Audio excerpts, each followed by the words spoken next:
Ruling politician ruling party का ये मतलब नहीं है कि आपने सरकारी नौकरियां भर देनी है। आपने एम्प्लॉयमेंट जनरेशन कितनी की, नई पोस्टें क्रिएट की, नए बिजनेस ऐसे खड़े किए कि जहां पे आपको इक्विवेलेंट टू सिक्योरिटी वाली जॉब्स मिल सकें। आईटी जी आप भी ना आप अपना इधर भी सवाल ये निशान लगाते हैं, उधर भी लगाते हैं। हाँ। अगर नौकरियां ना निकले, ना भर्ती हो, तब भी आप सवाल ये निशान खड़ा करते हैं। और भर जाएं, अगर सरकार ऐलान कर देती है तब भी आप सवाल ये निशान खड़ा करते हैं। तो जी जो खुद सरकारी नौकरी करके बैठे हुए हैं, अगर वो इस तरह की दलील देते हैं कि सरकारी नौकरी का माइंडसेट बदलना पड़ेगा, ये अपने अपने डाइजेस्ट होता नहीं है सर ना हो, लेकिन उन्होंने का एक्सपीरियंस तो है ना लाइफ का कि उन्होंने दुनिया तो देख ली ना सर। यहाँ पे वॉचेस की फैक्ट्री आ सकती है, आईटी की आ सकती है, आपके कितने कंसल्टेंसी और कॉलिंग सेंटर्स यहाँ आ सकते हैं।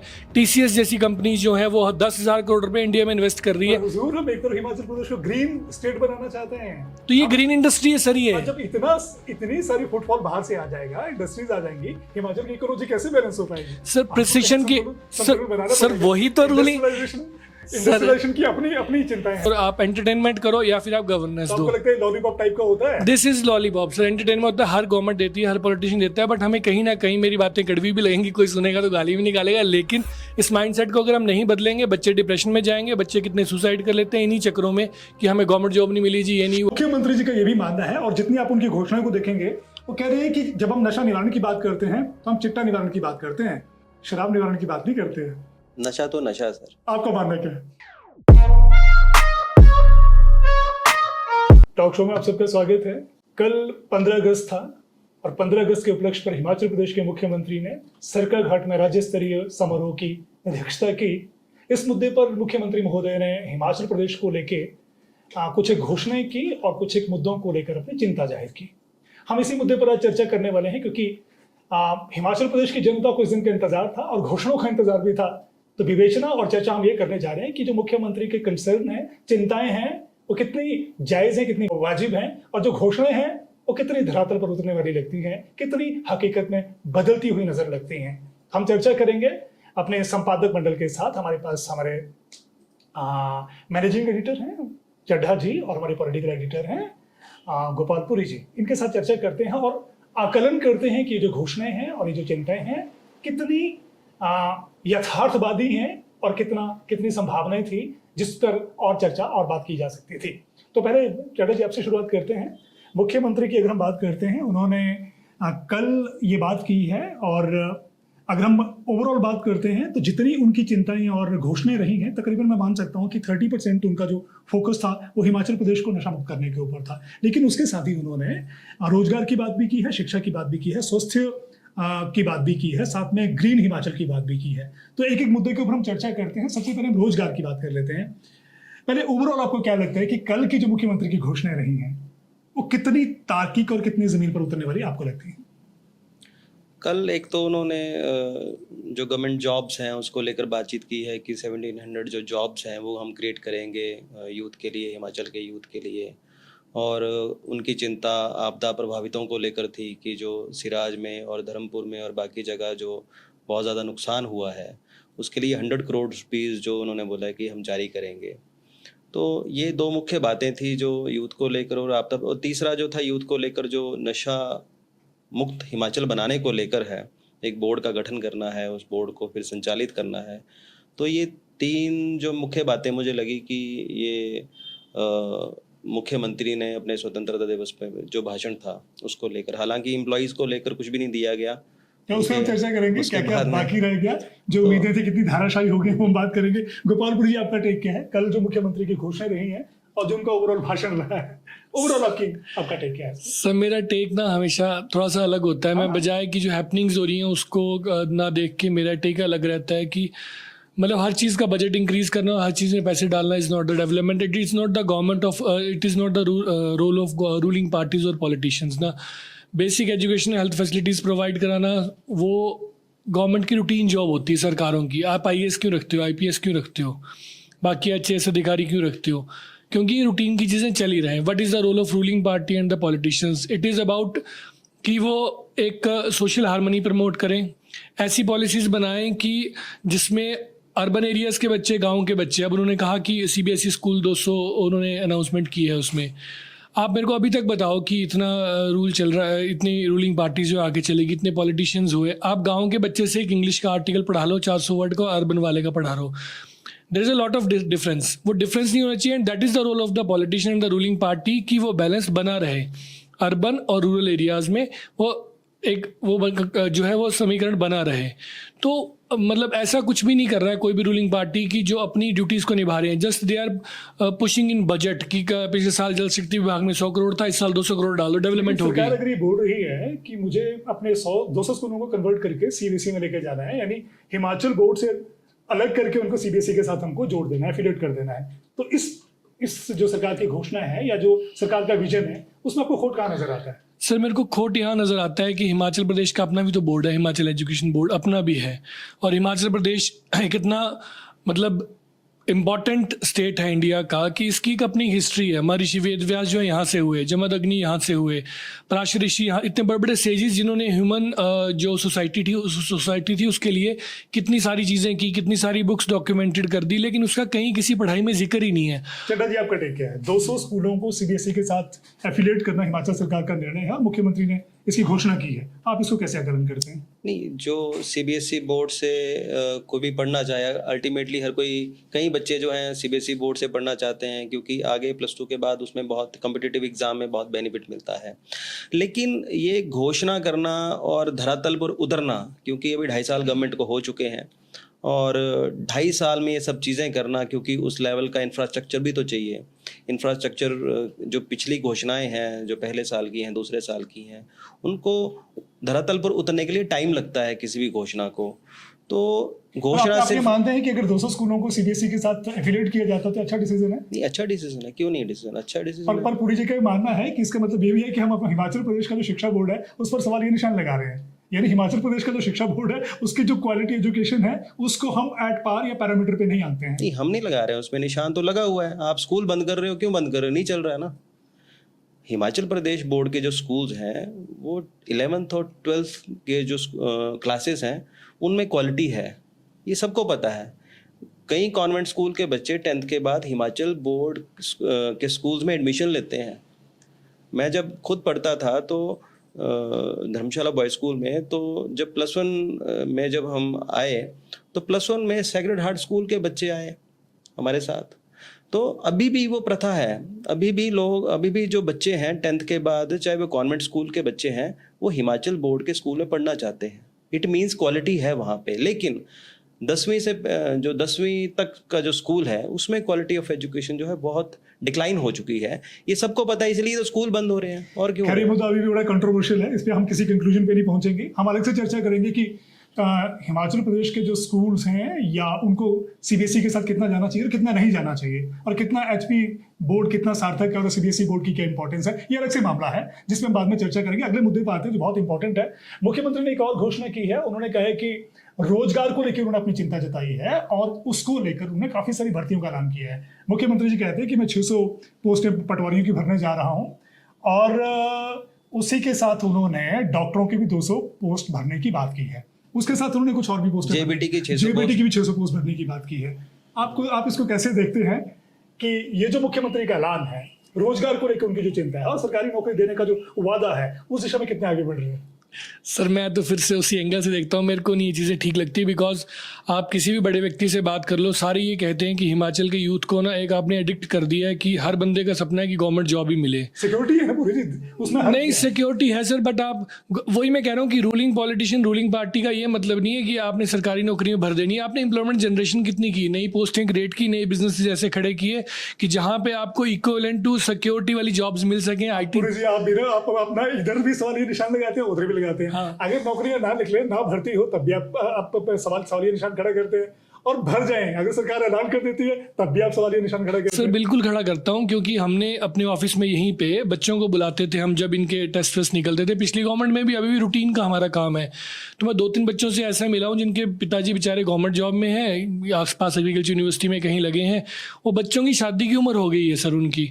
तो होता क्या है, उनका पेपर आता है, एक ही फोकस है कि गवर्नमेंट जॉब करनी है. गवर्नमेंट जॉब करनी है, कभी आपका क्वेश्चन पेपर गलत आ जा रहा है, उसमें ऑप्शन ही नहीं है जो ऑप्शन होने चाहिए उनके. अब उसमें उनका क्या कसूर है? अब JOIT वाला मुद्दा कौन नहीं जानता है सर. तो बच्चों को आप कोई और विजन नहीं दे सकते कि आप गवर्नमेंट जॉब ही उनको देनी है. मैं पीछे एक इंटरव्यू देख रहा था, जिक्र करूंगा उदय पठानिया जी का. उन्होंने तरुण श्रीधर का सर का इंटरव्यू किया था. IAS जो है हमारे नामी IAS ऑफिसर है, रिटायर्ड है. उन्होंने भी यही चीज़ कही कि इस माइंडसेट को बदलना पड़ेगा। और कई व्यक्ति जो प्रबुद्ध व्यक्ति हैं वो कहते हैं कि बच्चों को इस माइंडसेट को बदलना पड़ेगा कि गुरुजी जो खुद सरकारी नौकरी करके बैठे हुए हैं, अगर वो इस तरह की दलील देते हैं कि सरकारी नौकरी का माइंडसेट बदलना पड़ेगा, ये अपने आप में डाइजेस्ट होता नहीं है। सर ना हो, लेकिन उन्होंने का एक्सपीरियंस तो है ना लाइफ का कि उन्होंने दुनिया तो देख ली ना सर। नहीं, अगर हम ये बोलें कि जो गवर्नमेंट सेक्टर वो स्क्वीज हो रहे हैं और नौकरी के चांसेस कम है, मौके कम है, कितनी सरकारी नौकरी मिलेगी वो ठीक लगता है। पर अगर हम ये बोलें कि सरकारी नौकरियों में संभावनाएं नहीं है, ये अपने आप में थोड़ा अटपटा नहीं सर, मैं वो नहीं कह रहा हूँ, संभावना ठीक है। Hiring is a routine process of government. ये कांग्रेस और बीजेपी को क्यों बीच में टांग घुसानी? सर मुझे आप ये बात बताओ, why they don't think about employment generation. यहाँ पे वॉचेस की फैक्ट्री आ सकती है, आईटी की आ सकती है, आपके कितने कंसल्टेंसी और कॉलिंग सेंटर्स यहाँ आ सकते हैं। टीसीएस जैसी कंपनीज जो है वो 10,000 करोड़ रुपए इंडिया में इन्वेस्ट कर रही है। हुजूर, हम एक तरफ हिमाचल प्रदेश को ग्रीन स्टेट बनाना चाहते हैं, तो ये ग्रीन इंडस्ट्री है सर। ये जब इतनी सारी फुटफॉल बाहर से आ जाएगा, इंडस्ट्रीज आ जाएंगी, हिमाचल की इकोनॉमी कैसे बैलेंस हो पाएगी? सर प्रिसिशन की सर वही तो रूलिंग इंडस्ट्रियलाइजेशन की अपनी चिंताएं हैं ना सर। यही ग्रीन इंडस्ट्री लाना और इकोलॉजिकल बैलेंस को मेंटेन करना, this is the actual role of ruling parties and ruling politicians.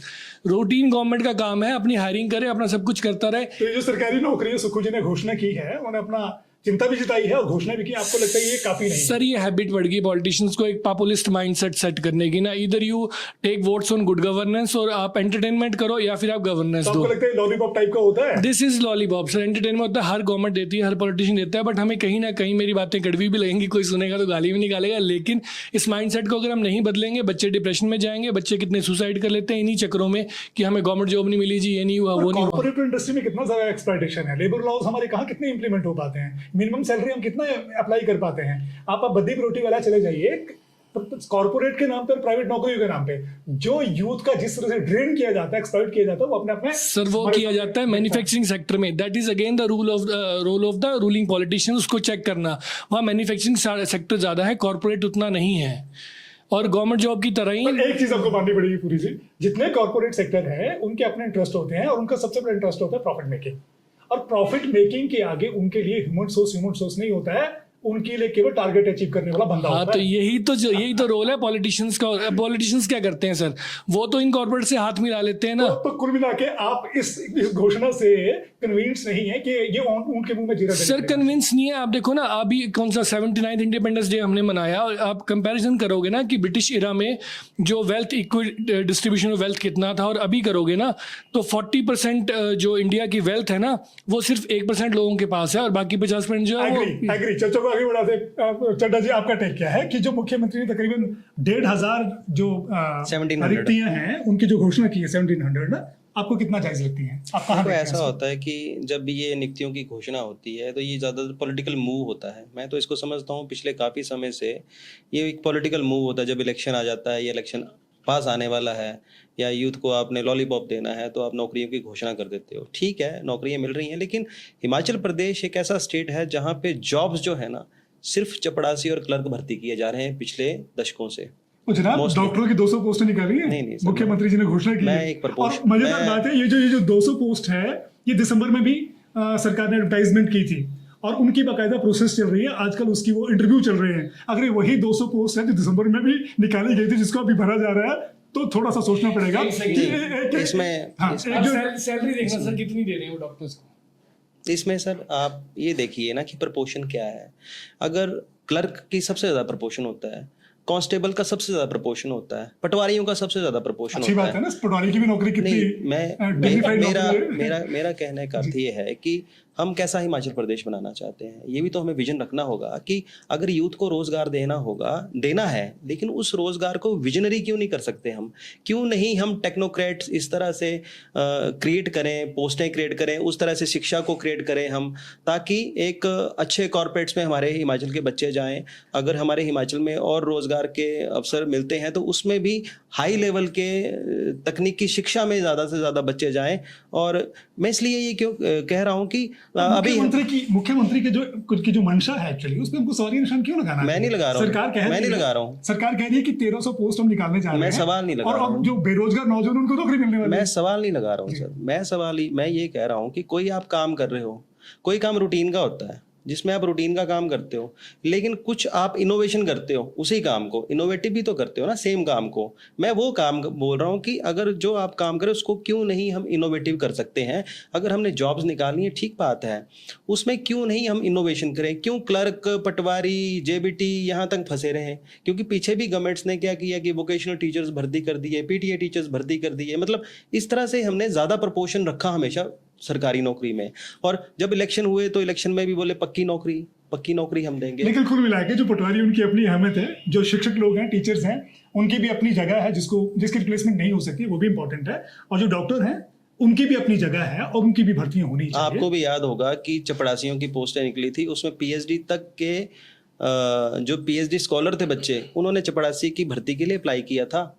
इसका मतलब ये है कि पीएचडी का बच्चा चपड़ासी बनना चाहता है, अगर वो बन गया आप उसकी मनोदशा समझिए। नहीं, बात इसका दूसरा पहलू भी है। आप सोचिए कि एक पीएचडी होल्डर अगर चपरासी की नौकरी करना चाहता है, उसकी पीएचडी की डिग्री के ऊपर भी सवाल आता है। नहीं, एक इंडिविजुअल की जो मास्टर डिग्री है वो उसके इतना, और मास्टर भी साइंस में है, क्या वो उसको इतना कैपेबल नहीं बनाती कि अपने आप को आत्मनिर्भर बना पाए? नहीं सर, आप मान लीजिए कि किसी प्रोफेसर की पोस्ट निकली, आपको भी पता है सेंट्रल यूनिवर्सिटी हमारे पास, एचवी यूनिवर्सिटी है, एग्रीकल्चर यूनिवर्सिटी है। जब पोस्ट निकलती है तो एक तो पोस्ट निकलती है, उसमें आवेदक कितने होते हैं।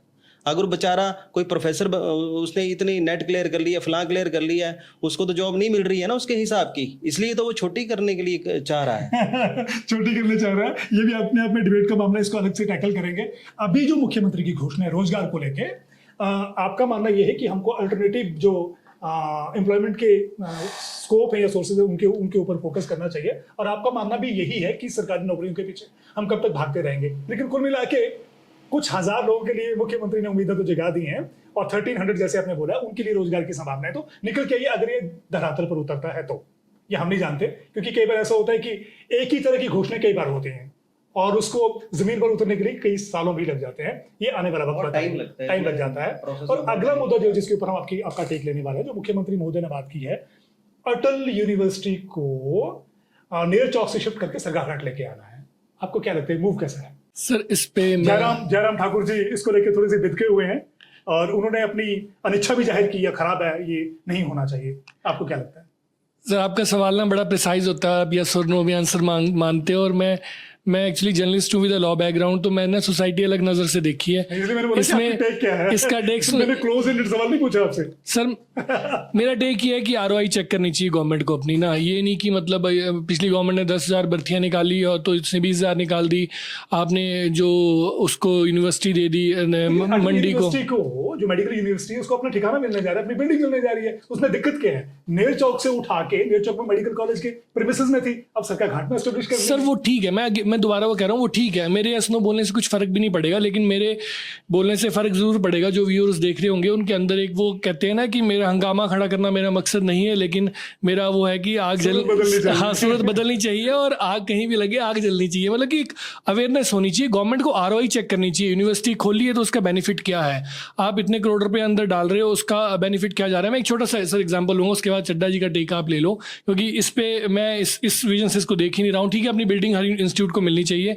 आई जस्ट से कि ये जो गवर्नमेंट होती है ना सर, सरकारी तंत्र होता है, ये आप देख लो कि 1950 की मान लो एम्बेसडर है, वो वाला मॉडल है, और हर बंदा ना, हर पॉलिटिशियन इसको ड्राइव करना चाहता है, and they drive it and keep fuelling it अलग अलग तरह से, चाहे आप नौकरियों के उससे कर दो, चाहे वो ये सारी घोषणाएं जो इन्होंने कही कि पॉलिटिकल गिमिक्स भी बीच में होते हैं। अच्छा टेक जो इस गवर्नमेंट का रहा है, दैट इज़ वन जिसको मैं प्रेज करता हूँ, दैट इज़ रेवेन्यू जनरेशन, जो एक रूलिंग पार्टी को, रूलिंग पॉलिटिशियन को करना चाहिए। पर गवर्नमेंट को आरओआई भी चेक करनी चाहिए। आपका करोड़ों रुपया घुस रहा है, education is a challenge, health is a challenge, उसमें नई भर्तियां करना, नई बिल्डिंगें बनाना, नए पैसे डाल देना is not the solution. Solution is कि आप आरओआई चेक करो, जितना पैसा जा रहा है उसकी इफेक्टिवनेस कितनी है, ट्रांसपेरेंट गवर्नेंस कितनी है, क्या डॉक्टर वैसी सर्विसेज पब्लिक को दे पा रहे हैं कि नहीं दे पा रहे हैं। मेरा टेक यही है कि आरओआई चेक करे गवर्नमेंट। चड्ढा जी आपका मानना क्या है? देखिए, ये तो एक पॉलिटिकल गेम है जो यूनिवर्सिटी, क्योंकि जब भी किसी इंस्टीट्यूशन को हम यहाँ से यहाँ बदलते हैं ना, अल्टीमेटली या हम कोई उसको परमानेंट ठिकाना मिलने जा रहा है। अभी नहीं, तो वो एक अच्छी, तरह की किराए की भूल चल रही थी। अगर ये मिल जाए तब तो बेस्ट है। अगर ये सेंट्रल यूनिवर्सिटी की तरह हो, सरदार पटेल यूनिवर्सिटी की तरह हो कि जो बनी बनाई है, अब इसको भाई कहीं और शिफ्ट करो। क्योंकि ये जो आप नेर चौक वाली अटल यूनिवर्सिटी, जो अटल मेडिकल यूनिवर्सिटी है, पहले ये हमीरपुर मंडी शिफ्ट हो रही थी, मंडी शिफ्ट नहीं हुई, उसके बाद ये हमीरपुर भी शिफ्ट होने की इसकी बातें चल रही थी, उसके बाद सुंदरनगर में शिफ्ट होने की बातें चल रही थी। अब ये सरकाघाट शिफ्ट होने की सरकाघाट शिफ्ट हो रही है, तो पहले 3 जगह शिफ्ट हो रही थी ये, अब तो चौथी कयास जगह। लगाए जा रहे थे, हाँ, फाइनल घोषणा तो अभी हुई है ना? हाँ, तो फाइनल घोषणा तो होगी, अगर ये बन जाए तब तो बहुत अच्छा है, लेकिन कहीं ये नहीं, पॉलिटिकल इसका वो पॉलिटिकल ना, कंसर्न क्या आपको लग रहा है? पॉलिटिकल कंसर्न तो ये है कि जो मंडी क्षेत्र है वो सबको पता है कि वो एक तरह से जयराम जी का एक पॉलिटिकल गढ़ है वहाँ पे, और हमीरपुर जो है मुख्यमंत्री जी का गढ़ है अपने आप में एक तरह से। तो कई बार क्या होता है कि कोई जो बड़े इंस्टीट्यूट्स होते हैं, तो हर कोई पॉलिटिशियन चाहता है, कई बार तो चाहता है कि मेरे इलाके में बड़ा इंस्टीट्यूट आए, और कोई बड़ा इंस्टीट्यूट किसी दूसरे के इलाके में है, तो उसका फिर आदमी देखता है यार कि अगर मेरे समकक्ष है कोई, तो उसको पॉलिटिकल उतना बेनिफिट ना मिले। तो ये इस तरह, इस वजह से भी कई बार ये पर सब इसका चीजें दूसरा पहलू होती ये हैं। भी है कि सरकाघाट जैसे क्षेत्र में अगर अटल मेडिकल यूनिवर्सिटी बनती है, वो एक तरह का इग्नोर्ड एरिया है, थोड़ा सा मैं कहूंगा कि एक्सेसिबिलिटी और उतनी सुविधा वहां पे नहीं है। वो तो तो अगर वहां बनता है तो वहां के क्षेत्र का विकास होगा, डेवलपमेंट नहीं होगी। तो होनी चाहिए। हमारा अगर मंडी शहर है तो मंडी शहर डेवलप है ना, उसके अलावा तो सारे और कहाँ। वैसे भी नेचौक बड़ा पैक जैसा हो गया, अगर वहां से उठा के सरकार ये सोच रही है कि इसको सरकाघाट में लेके चलते हैं, क्योंकि हिमाचल प्रदेश का समग्र विकास होना चाहिए। ये सिर्फ पॉलिटिकल मूव ना हो, बस ये घोषणा तक सीमित ना रह जाएं चीजें।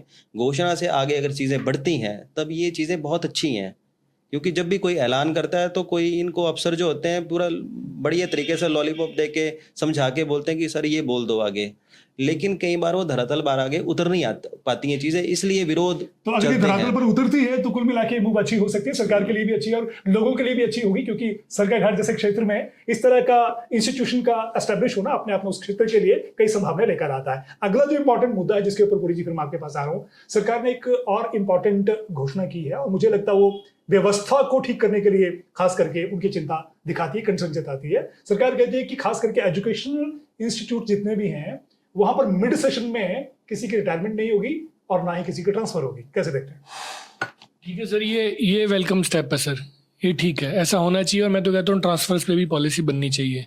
मतलब कोई मास्टर जी अगर मई में रिटायर होने वाले होंगे तो मई में रिटायर नहीं होंगे, अगले साल मार्च में रिटायर होंगे। हाँ, उसमें सर एक मतलब देखो, ये उन लोगों के लिए तो ठीक है जो सीरियसली अपनी प्रोफेशन को, टीचिंग प्रोफेशन को करते हैं, क्योंकि एक बना होता है बच्चों के साथ, एक कनेक्ट बना होता है हर टीचर का। उस एंगल से देखेंगे तो ये चीज़ ठीक है। और ये सरकार की एक अच्छी मूव है, सरकार की मजबूरी है कि ताकि पेंशन देने के लिए 6, 7, 8, 9 महीने का वक्त और मिल जाए। वो अलग पहलू है, वो चड्डा जी बताएंगे। चड्डा जी बताइए क्या लगता है?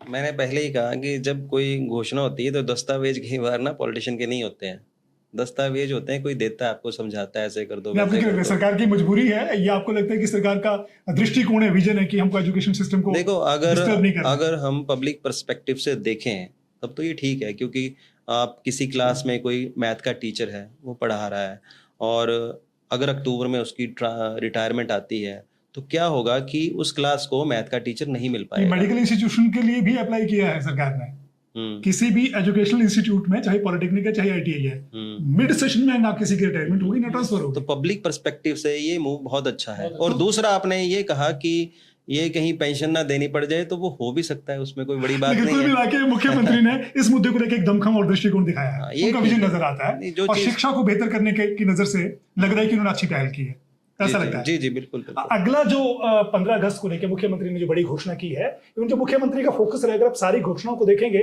तकरीबन 30%, 25% जो फोकस रहा है वो ड्रग प्रिवेंशन और डी एडिक्शन के ऊपर रहा है। नशे के ऊपर मुख्यमंत्री ने बहुत सारी घोषणाएं की हैं, बहुत सारी बात की हैं, और मुख्यमंत्री ये कहते हैं कि अब मुझे हर पंचायत में नशा निवारण समितियां बनानी है। क्या लगता है मुख्यमंत्री का ये जो नजरिया है, जो विजन है, कितना जमीन पर उतरता नजर आता है आपको?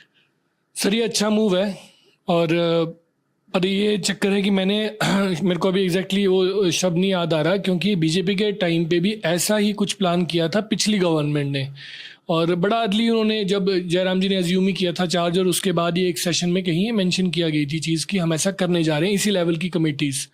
लेकिन वो इम्प्लीमेंटेशन और उनका, वही मैं कह रहा हूँ, आरओआई, आप टाइम और एनर्जी और पैसा जिसमें इन्वेस्ट कर रहे हो उसकी आरओआई कितनी रहेगी। आप पंचायत समितियां बना रहे हो तो उसका आपको इफेक्टिवनेस भी चेक करनी है। आपने सिर्फ सर वही बात है, मैं 2 लाइनें बोलूँगा कि एंटरटेनमेंट नहीं देनी है लोगों को कि हाँ जी हमने 30% बोला है जी ड्रग्स पे काम करेंगे पंचायत समिति में, लोग खुश हो गए, हाँ यार नशा प्रॉब्लम है, इन्होंने बोल दिया।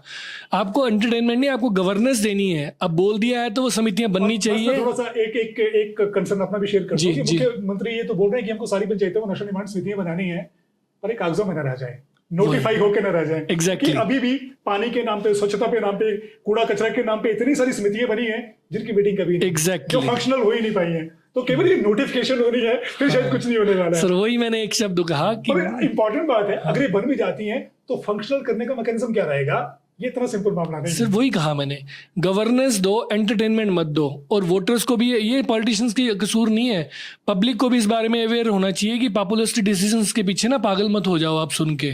मतलब गवर्नेंस की सी गवर्नेंस, नॉट एंटरटेनमेंट। अगर ऐसी पॉलिटिशियन एंटरटेन करते रहेंगे फिर तो करो जो करना है। एक मैं ऐड करना चाहूँगा, एक बड़ा सुंदर शब्द प्राइम मिनिस्टर ने बोला, मैं नहीं एक्चुअली सपोर्ट करता हूँ, मैं am journalist, I am neutral view दे रहा हूँ मैं अपना। ट्रेड वॉर लगी है इस टाइम, ग्लोबल पॉलिटिक्स कैसी चल रही है सब देख रहे हैं। एक शब्द उन्होंने कल वहाँ से भी उन्होंने भी घोषणाएं की, तो उन्होंने कहा कि दाम कम रखो और दम ज़्यादा रखो। एक बिजनेस कम्युनिटी को उन्होंने मैसेज दिया कि अपना एक तो स्वदेशी प्रोडक्ट बनाओ जिसका एक प्राइसिंग स्ट्रेटेजी हो, मतलब कम हो दाम और प्रोडक्ट में आपके दम हो, ऐसा करो तो we can win this global trade war. तो ऐसी कुछ चीज़ें पॉलिटिशियंस बोलते तो हैं, बोला तो है, सुनने में बड़ा अच्छा लगा। अब इन्होंने भी बोला पंचायत समिति को, बड़ा अच्छा लगा, लेकिन वो धरातल पे कैसे आएंगी? We need governance not entertainment. धरातल पे कैसे आएंगी? क्योंकि बहुत सारी घोषणाएं आती हैं, जमीन पे उतर नहीं पाती हैं। चड्ढा जी, आपका टेक किया। मुख्यमंत्री जी ने साथ में ये भी बोला है कि चिट्टे के अगेंस्ट मुझे कम्युनिटी वॉलंटियर तैयार करने हैं, फोर्स बनानी है। और साथ में ये भी बोल रहे हैं कि मुझे स्टेट लेवल पर नशा निवारण और पुनर्वास एक बॉडी बनानी है, बोर्ड बनाना है, ताकि हम नशे को पूरी तरह से कंट्रोल कर पाए। कैसे लगता है सर? सबसे पहले तो ये है कि नशा क्राइम नहीं है, नशा एक बीमारी है। और कोई नशा लेता क्यों है? बेसिकली नशा तो इसलिए लेता है ना कि मुझे स्ट्रेस हुआ है। स्ट्रेस है बेसिकली बीमारी है सबसे बड़ी ना। और स्ट्रेस जब होता है तो एक दवाई के रूप में किसी ना किसी गलत संगत में पड़ के उसको नशे को लेता है, जिससे अपने स्ट्रेस को दूर करता है। और स्ट्रेस जब बार बार होता है तो उसको हैबिट पड़ जाती है कि मेरे को ये लेना है, तो दिस इज अ प्रॉब्लम। तो ये नशा एक बीमारी है और इस बीमारी को दूर करने के लिए हमें तो आप कह रहे हैं जो कंट्रीब्यूटरी फैक्टर है, वो चाहे स्ट्रेस है या चाहे इमोशनल ब्रेकडाउन है या फिर मेंटल हेल्थ ठीक नहीं है या बेरोजगारी है, ये मल्टीपल कंट्रीब्यूटरी फैक्टर है। जब तक हम उसके ऊपर काम नहीं करेंगे, मैं ये कह रहा हूँ कि बनाने से समितियों में करेंगे क्या, अब ये नहीं मुझे पता है। अगर समितियों में प्रोफेशनल्स इस बीमारी का इलाज करेंगे, कोई साइकेट्रिस्ट होंगे इस लेवल पे। हर पंचायत में क्या साइकेट्रिस्ट होगा? क्या हर पंचायत जरूर होगा? मुख्यमंत्री जी ने बोला है। हाँ जी, पुलिस का कांस्टेबल हर पंचायत में कमेटी का मेंबर होगा। मुझे ये बताइए कि नशा मेरे हिसाब से क्राइम नहीं है, नशा एक बीमारी है। कोई पुलिस वाला इसको ठीक नहीं कर सकता, इसको समाज ठीक कर सकता है। Correct. और समाज को अवेयर करना पड़ेगा इसके लिए। उसके लिए हमें ज्यादा से ज्यादा अस्पताल चाहिए, जिसमें डी एडिक्शन सेंटर्स चाहिए जो प्रोफेशनल्स हों, जिसमें ऐसे काउंसलर ना हो 5-7 हज़ार रुपए में उसने काउंसलर रखे और उनको ही शराब पीनी पड़ जाए, है ना। मेरे को बड़ी इंपॉर्टेंट बात की, मुख्यमंत्री जी का ये भी मानना है, और जितनी आप उनकी घोषणाओं को देखेंगे, वो कह रहे हैं कि जब हम नशा निवारण की बात करते हैं तो हम चिट्टा निवारण की बात करते हैं, शराब निवारण की बात नहीं करते हैं। नशा तो नशा है सर। आपका मानना क्या है? नशा तो सूंघने वाला भी नशा है। मुझे भी एक एडिक्ट लड़का है, मुझे कहीं पता लगा कि वो फेविकॉल होता है, तो घर में फेविकॉल आया तो उसने फेविकॉल सूंघना शुरू कर दिया। फेविकॉल तो हम तो ऐसे उसको पेंट कर, उसने फेविकॉल सूंघा क्योंकि उसको नशा नहीं मिल रहा ना बड़े दिन से, बंद है, तो उसने फेविकॉल सूंघना शुरू कर दिया, रिप्लेसमेंट चला गया। तो चिट्टा तो है कि घातक नशा है ये, लेकिन नशा भी कम घातक नहीं है। आपका टेक क्या है कि हमारी लड़ाई चिट्टे के अगेंस्ट है, नशे के अगेंस्ट है? नशे के अगेंस्ट ही होनी चाहिए, बट चिट्टा इज़ अ डेडली ड्रग। और ठीक है, मैं वेलकम स्टेप है चीफ मिनिस्टर का अगर ये एग्जीक्यूट हो जाता है। और ये बात ठीक है, चिट्टा जी की डोपामाइन वो जो रिलीज होता है स्ट्रेस और उसकी सब वो वजहें उसकी रहती हैं। तो मेरा भी सर मानना है कि अवेयरनेस जो है वो स्प्रेड होनी चाहिए। बच्चों में इतनी मनो में इतनी शक्ति होनी चाहिए कि वो टूटे ना इमोशनली, उनके अंदर इतनी शक्ति होनी चाहिए कि हर विपत्ति का वो सामना कर पाएँ। एक मैं हर बार बोलता हूँ वो चीज़, एक श्लोक आता है भगवत गीता का जिसमें आता है जन्म मृत्यु जरा व्याधि दुख दोष आदि दर्शनम। वो कहता है कि ये 4 चीज़ें हर बंदे की लाइफ में होनी है, दैट इज़ बर्थ एंड विपत्ति, मुसीबत हर किसी को आती है। 3rd इज बीमारी, रोग सबको होता है, एंड 4th इज मृत्यु। तो 4 चीजें हर किसी के साथ होनी है, and we should be mentally so much prepared कि 4 में से 3 चीजें जो आपको इमोशनली ब्रेकडाउन करती हैं, इमोशनली कमजोर करती हैं, फ्लक्चुएट कर देती हैं। और बहुत सारे लोग इन्हीं कारणों से एडिक्शन में चले जाते हैं, ड्रग यूज में चले यस सर, तो उसके लिए बच्चों को मेंटली स्ट्रॉन्ग कैसे करना है, वो again is the role of ruling party and ruling politicians, how to promote social harmony. System बनाना गवर्नमेंट का काम है, वो मुख्यमंत्री जी तो का prevention जो अपने कांग्रेस आप में बड़ा कॉम्प्लेक्स मामला है, जिसके ऊपर अलग से हम चर्चा कर सकते हैं। Yes, sir. अगली बात जो इंपॉर्टेंट है, जो आपसे हम लेना चाह रहे हैं इस चर्चा के माध्यम से, क्या मुख्यमंत्री महोदय से प्रदेश की जनता को क्या उम्मीदें थी, जो 15 अगस्त में लोग इंतजार कर रहे थे कि ये भी हो जाता, ये घोषणा भी हो जाती तो मजा आ जाता, क्या छूट गया?